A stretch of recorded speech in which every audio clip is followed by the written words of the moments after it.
The new conspiracy is that Trump will declare victory on election night and refuse to leave the White House. Facebook, after being blamed for running a few fake Russian ads last cycle, is trying to apologize to Democrats and will censor Trump online if he declares victory on election night. Remember, Hillary told Joe not to concede. You know, Joe Biden should not concede under any circumstances. So Joe won't, because he's a puppet. David Brooks in the New York Times is preparing the country for a civil war.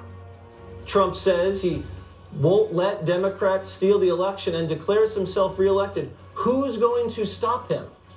If Trump claims a victory that is not rightly his, a few marches in the streets will not be an adequate response.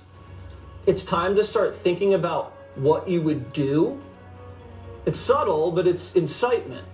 He's planting a very dangerous idea in the heads of deranged people. Other members of the media are less subtle.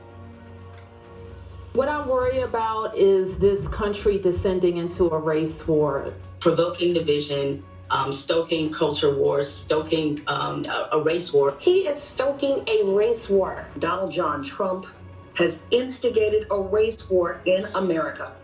Portland, Oregon is ground zero.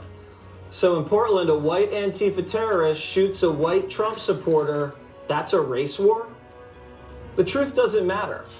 The governor of New York is actually physically threatening the president if he comes home to Trump Tower. He can't come back to New York. He can't. He's going to walk down the street in New York. Forget bodyguards. He better have an army. This sounds like fanning the flames to me.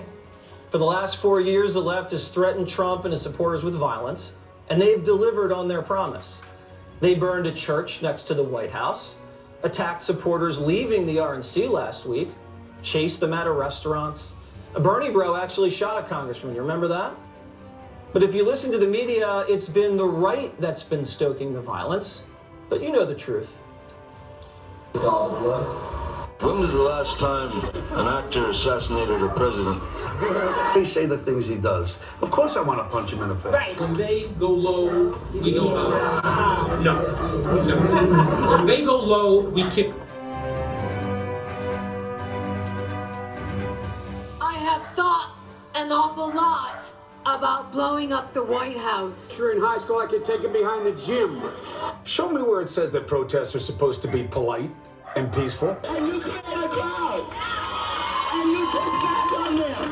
And you tell them they're not welcome anymore. The biggest terror threat in this country is white men, most of them radicalized right up to the right. And we have to start doing something about them. And we have to start doing something about them.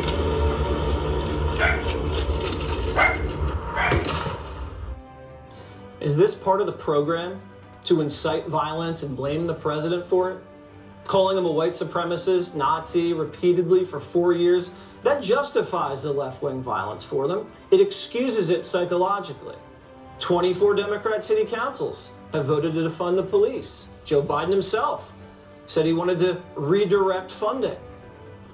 Kamala Harris praised the LA mayor for defunding the police. Why are Biden and Harris for defunding the police and bailing out rioters? Why would they send cash to bail out rioters if these were Trump rioters?